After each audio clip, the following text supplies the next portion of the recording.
നമസ്കാരം. ഹലോ ഡോക്ടറിലേക്ക് സ്വാഗതം. എന്താണ് വാതപ്പനി? വാതപ്പനി എങ്ങനെ ഹൃദയാരോഗ്യത്തെ ബാധിക്കുന്നു? ഈ വിഷയമാണ് ഹലോ ഡോക്ടർ ഇന്ന് സംസാരിക്കുന്നത്. തിരുവല്ല പുഷ്പഗിരി മെഡിക്കൽ കോളേജിലെ കമ്മ്യൂണിറ്റി മെഡിസിൻ വിഭാഗം മേധാവി ഡോക്ടർ ഫെലിക്സ് ജോൺസ് നമുക്കൊപ്പമുണ്ട്. നമസ്കാരം ഡോക്ടർ. മാജിക് ഹെൽത്ത് ക്ലബിന്റെ സ്റ്റേറ്റ് കോർഡിനേറ്റർ കൂടിയാണ് ഡോക്ടർ. ഡോക്ടർ, ആദ്യം തന്നെ നമ്മുടെ വിഷയത്തിലോട്ട് കടക്കുമ്പോൾ വാതപ്പനി അഥവാ റുമാറ്റിക് ഫീവർ, ഈ വാതപ്പനി എങ്ങനെയാണ്, അല്ലെങ്കിൽ എന്താണ് ഈ വാതപ്പനി? ഈ വാതപ്പനി എങ്ങനെയാണ് ഹൃദയാരോഗ്യത്തെ ബാധിക്കുന്നത്? പലപ്പോഴും ഇത് ഹൃദയവാൾവുകളുടെ പ്രവർത്തനത്തെ എല്ലാം തകരാറിലാക്കുമെന്ന് കേട്ടിട്ടുണ്ട്. നിങ്ങൾക്കറിയാവുന്ന പോലെ റുമാറ്റിക് ഫീവർ അല്ലെങ്കിൽ വാതപ്പനി 5 മുതൽ 15 വയസ്സ് വരെയുള്ള കുട്ടികളിലാണ് കാണപ്പെടുന്നത്. തൊണ്ടയിൽ ഉണ്ടാകുന്ന സ്ട്രെപ്റ്റോകോക്കൽ അണുബാധ ഇൻഫെക്ഷൻ, അതാണ് ഈ രോഗത്തിന് കാരണമായി തീരുന്നത്. സ്ട്രെപ്റ്റോകോക്കൽ അണുബാധയുണ്ടായി ഏതാനും ആഴ്ചകൾക്കുള്ളിൽ തന്നെ അത് 30% കുട്ടികളിൽ സ്ട്രെപ്റ്റോകോക്കൽ അണുബാധയാണ് ഉണ്ടാകുന്നത്. അതിൽ ഏതാനും ആഴ്ചകൾക്കുള്ളിൽ അത് റുമാറ്റിക് ഫീവറായി മാറാനുള്ള സാധ്യതയാണ് കാണുന്നത്. അത്തരത്തിൽ റുമാറ്റിക് ഫീവർ ഉണ്ടാവുകയാണെങ്കിൽ അത് പല പ്രാവശ്യം ഉണ്ടാകാൻ സാധ്യതയുണ്ട്. അത് റുമാറ്റിക് ഹാർട്ട് ഡിസീസായിട്ട് മാറാനുള്ള സാധ്യതയുണ്ട്. സാധാരണ സാമ്പത്തികമായി പിന്നോക്കം നിൽക്കുന്ന കുട്ടികളിലും ഇടതങ്ങി വസിക്കുന്ന സ്ഥലങ്ങളിലും ഓവർ ക്രൗഡിങ്, ഇമ്മ്യൂണിറ്റി കുറഞ്ഞ കുട്ടികളിലുമാണ് ഇത് കൂടുതൽ ചാൻസ് ഉള്ളത്. റുമാറ്റിക് ഫീവർ ഇന്ന് ഒരു കാലത്ത് ലോകത്തില് 2017 ലോകാരോഗ്യ സംഘടനയുടെ കണക്കനുസരിച്ച് 330 ലക്ഷം ആൾക്കാർ, കുട്ടികൾ അന്ന് റുമാറ്റിക് ഫീവറിന്റെ പിടിയിലായിരുന്നു. അന്ന് 2.25 ലക്ഷം ജനങ്ങൾ അത് നിമിത്തം ഈ ലോകത്ത് നിന്ന് മാറ്റപ്പെടുന്നുണ്ടായിരുന്നു. പക്ഷെ അതിനുശേഷം സാമ്പത്തികമായിട്ടും ആരോഗ്യരംഗത്തുമുള്ള മാറ്റങ്ങൾ നിമിത്തം ഈ രോഗം വളരെയധികം കുറഞ്ഞിരിക്കുകയാണ്. ഇന്ന് പറയുകയാണെങ്കിൽ Kerala model of health care കൊണ്ട് കേരളത്തിൽ ഈ രോഗം വളരെയധികം കുറഞ്ഞിട്ടുണ്ട്. 5 മുതൽ 15 വയസ്സ് വരെയുള്ള കുട്ടികളിൽ ഈ രോഗം വളരെ കുറച്ചാണ് ഇന്ന് കാണുന്നത്. ഇതിൻ്റെ ഏറ്റവും പ്രധാനപ്പെട്ട ശാസ്ത്രീയ വശം തൊണ്ടയിലുണ്ടാകുന്ന അണുബാധ, സ്ട്രെപ്റ്റോകോക്കൽ ഇൻഫെക്ഷൻ, അത് നിമിത്തം ഉണ്ടാകുന്ന റുമാറ്റിക് ഫീവറും അത് നിമിത്തം റുമാറ്റിക് ഹാർട്ട് ഡിസീസും ബാധിക്കുകയാണെങ്കിൽ നമുക്ക് ഒരു ഹാർട്ട് ഓപ്പറേഷൻ ലെവലിലേക്ക് ആ കുട്ടിയുടെ ജീവൻ പോകേണ്ടതായിട്ടുണ്ട്. ആരംഭത്തിൽ കണ്ടുപിടിക്കുകയാണെങ്കിൽ തക്കതായ ആൻറ്റിബയോട്ടിക്സ് കൊടുത്ത് അത് കൺട്രോൾ ചെയ്യുകയാണെങ്കിൽ ഒരു ഹാർട്ട് ഓപ്പറേഷൻ ഒഴിവാക്കാൻ പറ്റും. ഇതാണ് ഏറ്റവും അതിൻ്റെ ശാസ്ത്രീയമായ വശം. ഇത് കണ്ടുപിടിക്കുവാനായിട്ട് വലിയ സാങ്കേതിക കാര്യങ്ങളൊന്നും ആവശ്യമില്ല. സ്കൂൾ ലെവലിലുള്ള കുട്ടികളിൽ ഈ രോഗലക്ഷണങ്ങളുണ്ടോ, കുട്ടികളുണ്ടോയെന്ന് കണ്ടുപിടിക്കുക.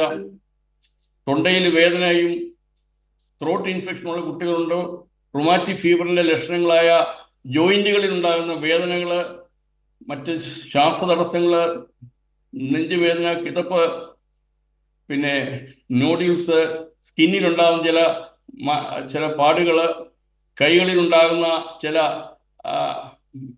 വ്യത്യാസങ്ങൾ, ചേഞ്ചസ്, പിന്നെ കൊറിയ പോലെയുള്ള കാര്യങ്ങൾ, അത്തരത്തിലുള്ള കുട്ടികളെ നമുക്ക് റുമാറ്റിക് ഫീവർ, ഹാർട്ട് ഡിസീസ് ഉണ്ടോയെന്ന് അറിയാനായിട്ട് വിദഗ്ധ പരിശോധന സ്കൂളിൽ തന്നെ ചെയ്യുവാൻ പറ്റും. ഏറ്റവും പ്രധാനപ്പെട്ട കാര്യം, സ്കൂൾ ലെവലിൽ ഒരു കുട്ടിയെ പരിശോധിച്ച് കുട്ടികളുടെ ഹാർട്ട് നമുക്ക് സ്റ്റെതസ്കോപ്പ് കൊണ്ട് തന്നെ കണ്ടുപിടിക്കാൻ പറ്റും. ഈ നിസ്സാരമായ ഈ സ്റ്റെതസ്കോപ്പ് പരിശോധന കൊണ്ട് ഒരു കുട്ടിയുടെ ഹാർട്ട് പരിശോധിക്കുകയാണെങ്കിൽ ഏതെങ്കിലും ഹൃദയത്തിൻ്റെ വാൽവിനെ റുമാറ്റിക് ഫീവർ ബാധിച്ചിട്ടുണ്ടോ എന്ന് അറിയുവാൻ പറ്റും. ഏറ്റവും കുറഞ്ഞ ചെലവിൽ ഇത് കണ്ടെത്താനാകും പറ്റും. ആരംഭത്തിൽ കണ്ടുപിടിക്കുകയാണെങ്കിൽ ഒരു കാർഡിയാക് റുമാറ്റിക് ഹാർട്ട് ഡിസീസ് നമുക്ക് തടയുവാൻ പറ്റും. ഇത്തരത്തിലുള്ള പഠനങ്ങൾ ഇന്ത്യയിലെ ആദ്യമായിട്ട് നടത്തിയത് ഡോക്ടർ പത്മാവതിയാണ്. അവരാണ് ഇന്ത്യയിൽ ഏറ്റവും കൂടുതൽ പഠനം നടത്തി ഇത് ഗവൺമെന്റ് തലത്തിൽ ശ്രദ്ധ കൊണ്ടുവന്നിട്ടുള്ളത്. 985 ആ കാലഘട്ടത്തിൽ വെല്ലൂർ മെഡിക്കൽ കോളേജിലെ ഞാൻ ഈ പഠനവുമായിട്ട് എനിക്ക് ഒരു ഗവേഷണം ചെയ്യുവാൻ അവസരം കിട്ടി. അന്ന് കാർഡിയോളജി പ്രത്യേകമായ ട്രെയിനിങ്ങിന് ശേഷം 10,000-ഓളം കുട്ടികളെ അന്ന് വെല്ലൂർ മെഡിക്കൽ കോളേജിൽ പരിശോധിച്ചതിന് ഫലമായിട്ട് 1000 കുട്ടികളിൽ 5 കുട്ടികൾക്ക് വീതം റുമാറ്റിക് ഹാർട്ട് ഡിസീസ് ഉണ്ടായിരുന്നു. അതിനുശേഷം കേരളത്തിലും വളരെയധികം പ്രോഗ്രാംസ് നമ്മൾ ചെയ്യുന്നുണ്ട്. കേരള റുമാറ്റിക് ഹാർട്ട് ക്ലബ്ബ് കേരളയുടെ ആഭിമുഖ്യത്തില് കേരളത്തിലെ വിദഗ്ധമായ പ്രോഗ്രാം കോട്ടയം മെഡിക്കൽ കോളേജ് ആഭിമുഖ്യത്തിൽ 1997 ആരംഭിച്ചു.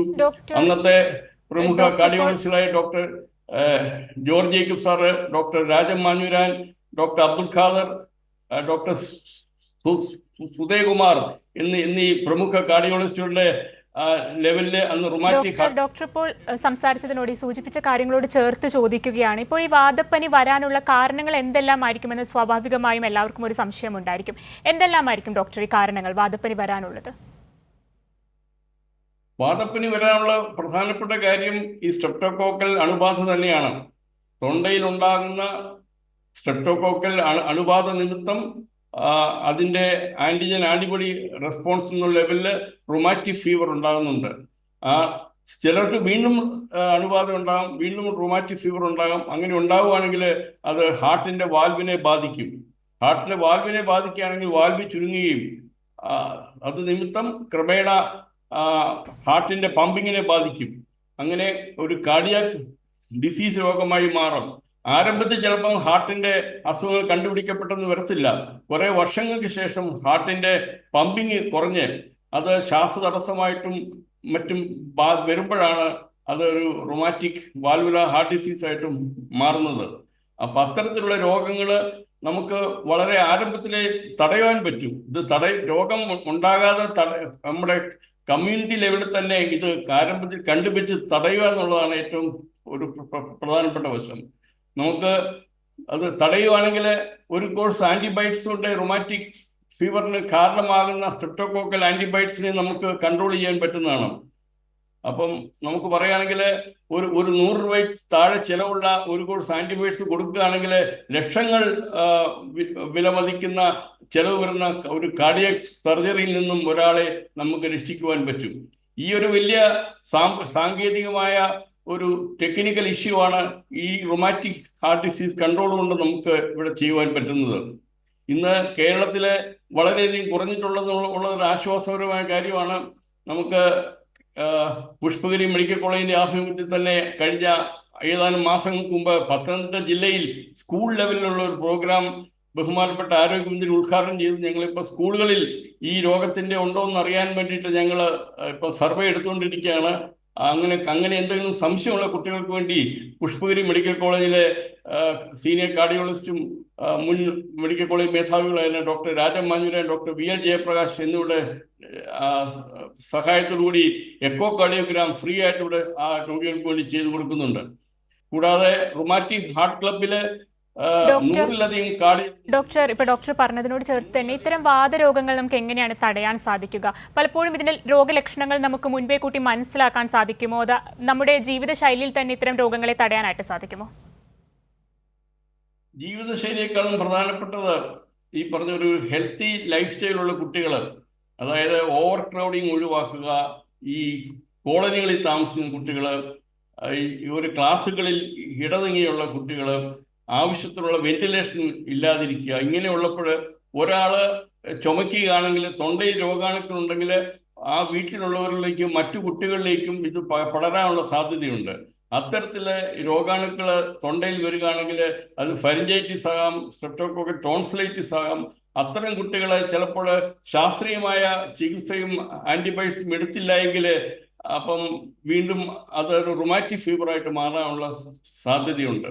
അതുകൊണ്ട് തൊണ്ടവേദനയും ടോൺസിലൈറ്റിസും നമ്മൾ അശാസ്ത്രീയമായി ചികിത്സിക്കാതെ അതൊരു വിദഗ്ധമായ വൈദ്യപരിശോധനയിൽ കൂടി പീഡിയാട്രിക്സ് ഡോക്ടർമാരെ കാണുകയാണെങ്കിൽ അല്ലെങ്കിൽ ഒരു ഫിസിഷ്യനെ കാണുകയാണെങ്കിൽ അത് പ്രൈമറി ലെവലിൽ തന്നെ അതിൻ്റെ വേണ്ട ആന്റിബയോട്ടിക്സ് കൊടുത്ത് അത് ട്രീറ്റ് ചെയ്യുവാണെങ്കിൽ ഈ അണുബാധയെ ഒഴിവാക്കാൻ പറ്റും. അത്തരത്തിലുള്ള രോഗത്തെ നമുക്ക് ആരംഭത്തിൽ തന്നെ തടയുവാൻ പറ്റും. അപ്പൊ റുമാറ്റിക് ഫീവർ എന്ന് പറയുന്ന രോഗം നമുക്ക് വളരെയധികം കുറഞ്ഞിട്ടുണ്ടെങ്കിലും 1000 കുട്ടികളിൽ ഒരാൾക്കെങ്കിലും ഇത് ഉണ്ടാകാതിരിക്കുക എന്നുള്ളതാണ് നമ്മുടെ കരുതൽ. കാരണം നമുക്ക് നോർമൽ ഹെൽത്തി ആയിട്ടുള്ള ഒരു സമൂഹത്തെ ഒരു കുട്ടികളുടെ സമൂഹത്തെ നമ്മൾ വാർത്തെടുക്കുക എന്നുള്ളതാണ്.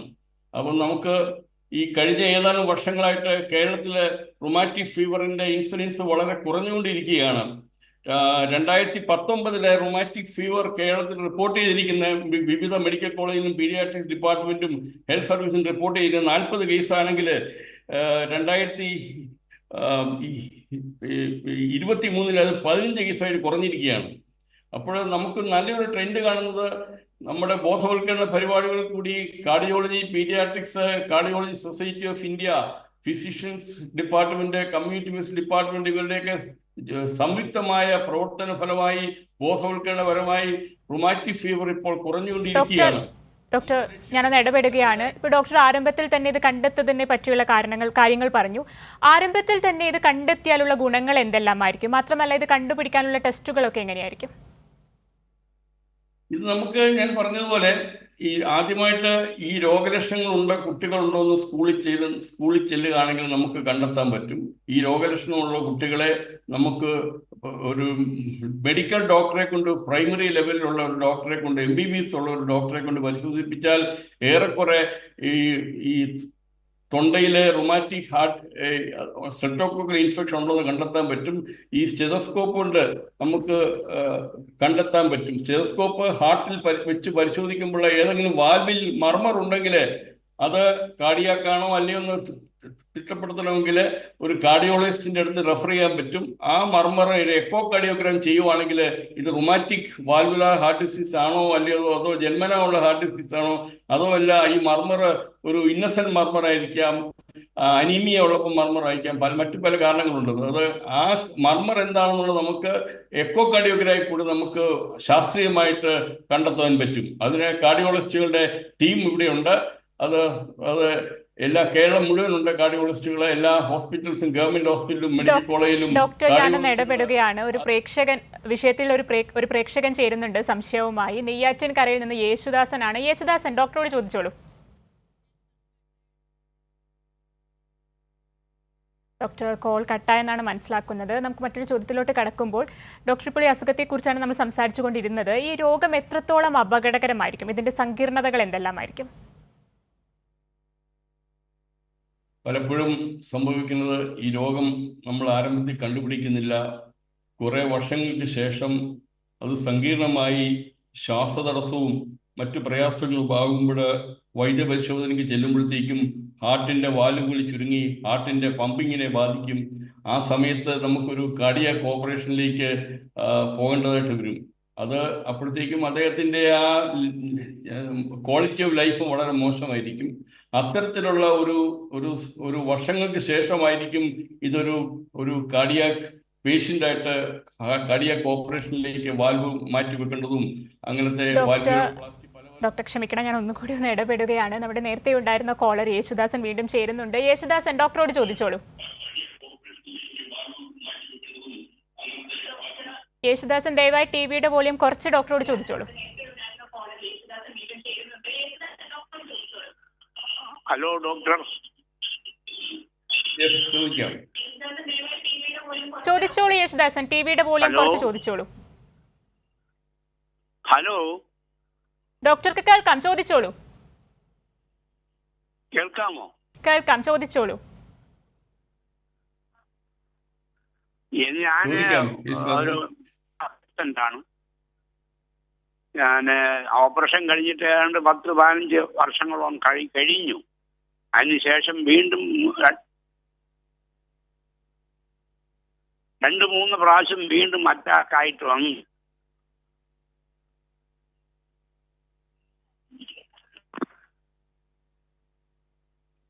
യേശുദാസൻ, ചോദ്യം ഡോക്ടർക്ക് വ്യക്തമായിട്ടില്ല എന്നാണ് മനസ്സിലാക്കുന്നത്. യേശുദാസൻ, ചോദിച്ചോളൂ, ഡോക്ടർക്ക് കേൾക്കാം. സ്ട്രോക്ക് ഉണ്ടായി, കഴുത്തിനൊക്കെ ഞരമ്പിലൊക്കെ കേടുപാട് വെച്ച് അപ്പൊ കഴുത്ത് നോന്ന് നടക്കാൻ, തല നോന്ന് നടക്കാൻ കഴിയുന്നില്ല.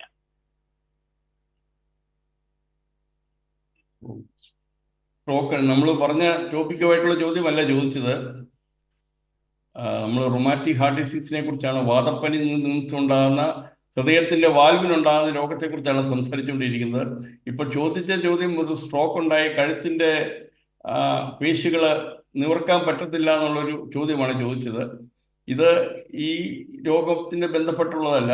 അത് രക്തക്കൊഴലിൽ കൂടെ ഉണ്ടാകുന്ന തലച്ചോറിന്റെ ആ സ്ട്രോക്ക് ഉണ്ടായതിന്റെ ഫലമായിട്ട് ഞരമ്പിനുണ്ടാകുന്ന ഒരു ക്ഷതമാണ്. അത് അതിന്റെ ഒരു സ്പെഷ്യലിസ്റ്റ് ഡോക്ടറുമായിട്ട് കൺസൾട്ട് ചെയ്യുകയാണെങ്കിൽ അതിന്റെ അഡ്വൈസിൽ കിട്ടുന്നതാണ്. ഡോക്ടർ, ഒരു പ്രേക്ഷക ചേരുന്നുണ്ട്. നാദാപുരത്ത് നിന്ന് ഷൈമയാണ്. ഷൈമ, ഡോക്ടറോട് ചോദിച്ചോളൂ. ഷൈമ, കേൾക്കാമോ? ഡോക്ടറോട് ചോദിക്കാം.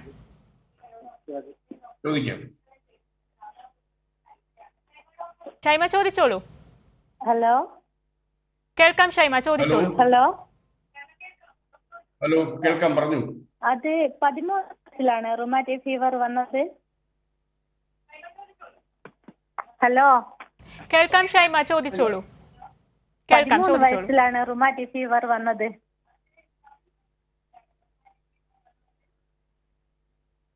അത് പറഞ്ഞു. ഹലോ, 13 വയസ്സിലാണ് ഷൈമക്ക് റുമാറ്റിക് ഫീവർ വന്നത്. അപ്പോ 40 വയസ്സായ സമയത്ത് ഈ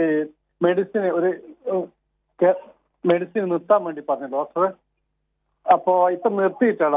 ഇപ്പൊ 43 വയസ്സായി. അപ്പോ അതുകൊണ്ട് എന്താ ബുദ്ധിമുട്ടുണ്ടാവോ സർ?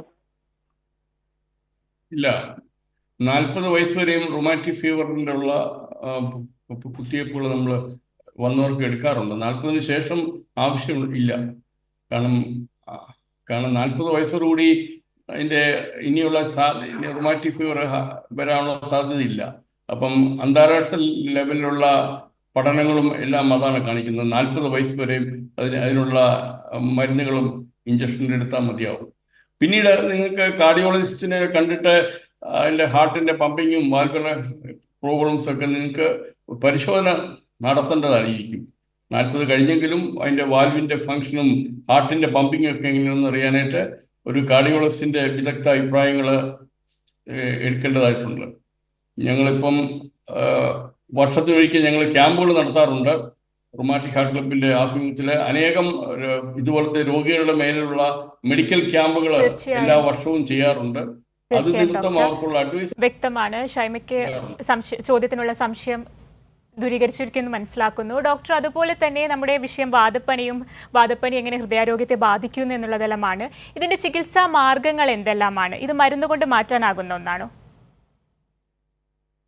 ആരംഭത്തിൽ നമ്മളൊരു റുമാറ്റിക് സ്ട്രെപ്റ്റോക്കോൾ ഇൻഫെക്ഷൻ അത് നിമിത്തം റുമാറ്റിക് ഫീവർ വരുവാണെങ്കിൽ കംപ്ലീറ്റ് ആയിട്ട് മരുന്നുകൾ കൊണ്ട് നമുക്ക് കൺട്രോൾ ചെയ്യാൻ പറ്റും. ഹാർട്ടിന്റെ വാൽവിനെ ബാധിച്ചില്ലെങ്കിൽ നമുക്ക് വളരെ എളുപ്പത്തിൽ കൺട്രോൾ ചെയ്യാൻ പറ്റും. അഥവാ ബാധിക്കുകയാണെന്ന് നമ്മൾ കണ്ടുപിടിക്കുകയാണെങ്കിൽ തന്നെയും അത് കറക്റ്റായിട്ടുള്ള മെഡിസിൻസ് എടുത്ത് ഫോളോ അപ്പ് ചെയ്യുകയാണെങ്കിൽ ഒരു കംപ്ലീറ്റ് നമുക്ക് വളരെ കൺട്രോൾ ചെയ്ത് ഒന്നും ഭയപ്പെടേണ്ട യാതൊരു കാര്യവുമില്ല. ഏറ്റവും നല്ലത് എത്രയും പെട്ടെന്ന് പ്രൈമറി ലെവലിൽ തന്നെ റുമാറ്റിക് ഫീവർ ഉണ്ടാകുകയാണെങ്കിൽ ആരംഭത്തിൽ കണ്ടുപിടിക്കുകയാണെങ്കിൽ അതിൻ്റെ മെഡിസിൻസ് ഉപയോഗിക്കുകയും അതിൻ്റെ ഫോളോ അപ്പ് ചെയ്യുകയും ചെയ്യുകയാണെങ്കിൽ ഇതൊരു തരത്തിലും ഒരു ഭയപ്പെടേണ്ട ഒരു രോഗമല്ല. അത് നമ്മൾ തക്കതായ ചികിത്സകൾ അത് കണ്ടുപിടിക്കുകയും ചികിത്സ ചെയ്യാതിരിക്കുകയും ചെയ്യുകയാണെങ്കിൽ അത് കൂടുതൽ രോഗത്തിന് നമ്മൾ അറിയപ്പെടത്തില്ല, അറിയാതെ രോഗം ആയിട്ട് മാറാൻ സാധ്യതയുണ്ട്. ഈ റുമാറ്റിക് ഫീവറിന് സർജറി വേണ്ടി വരുന്നത് എപ്പോഴായിരിക്കും? ഈ സർജറികളുടെ രീതി എങ്ങനെയാണ്? സർജറികൾ ഒരു സ്റ്റേജ് കഴിയുമ്പോഴത്തേക്കും എക്കോ കാർഡിയോഗ്രാം ചെയ്ത് ഫുൾ കാർഡിയോളജി ഇവാലുവേഷൻ നടത്തി കഴിയുമ്പോഴത്തേക്കും മരുന്നുകൾക്ക് അപ്പുറമായിട്ട് ഈ രോഗിയുടെ സ്ഥിതി കൺട്രോൾ അല്ലെങ്കിൽ പലതരത്തിലുള്ള സർജറി ഉണ്ട്. വാൽവ് മാറ്റിവെക്കുന്ന സർജറി ഉണ്ട്. വാൽവിലെ അകത്തുനിന്ന് സർജറി ഉണ്ട്. മൈട്രോ വാൽവ് ഒക്കെ ആണെങ്കിൽ നമുക്ക് ഓപ്പൺ ഹാർട്ട് ചെയ്യാതെ തന്നെ അത് കത്തിയിട്ടിട്ട് അകത്തി ചെയ്യാൻ പറ്റും. ചില കേസുകൾ വാൽവുകൾ ഇപ്പോഴത്തെ നൂതന സാങ്കേതിക വിദ്യ അനുസരിച്ച് ഓപ്പൺ ഹാർട്ട് ചെയ്യാതെ തന്നെ വാൽവുകൾ പിടിപ്പിക്കുന്നുണ്ട്. ചില കേസുകൾക്ക് ഓപ്പൺ ഹാർട്ടായിട്ട് തന്നെ മേജറായിട്ടുള്ള ചില കൂടുതൽ വാൽവുകൾ ഉണ്ടെങ്കിൽ മേജറായിട്ടുള്ള സർജറികൾ കാർഡിയാക് സെന്ററിൽ അവരുടെ ഇവാലുവേഷൻ നടത്തിയിട്ട് ചെയ്യുന്നതാണ്. ഹാർട്ട് ഓപ്പറേഷൻ ചെയ്യേണ്ട കേസുകൾക്കും അത്ര സെന്ററുകളിൽ അത് ചെയ്യുവാണെങ്കിൽ ഒരു നോർമൽ ലൈഫിലേക്ക് കൊണ്ടുപോകാൻ പറ്റും. ആദ്യമത്തെ സമയത്ത് മരുന്ന് കൊണ്ട് കൺട്രോൾ ചെയ്യാൻ നോക്കും. ഡോക്ടർ, ഒരു പ്രേക്ഷകൻ കൂടി ചേരുന്നുണ്ട്. കാഞ്ഞങ്ങാട് നിന്ന് മധുവാണ്. മധു, പെട്ടെന്ന് ചോദിച്ചോളൂ ഡോക്ടറോട്. മധു, കേൾക്കാമെന്ന് കരുതുന്നു. ഡോക്ടറോട് ചോദിച്ചോളൂ.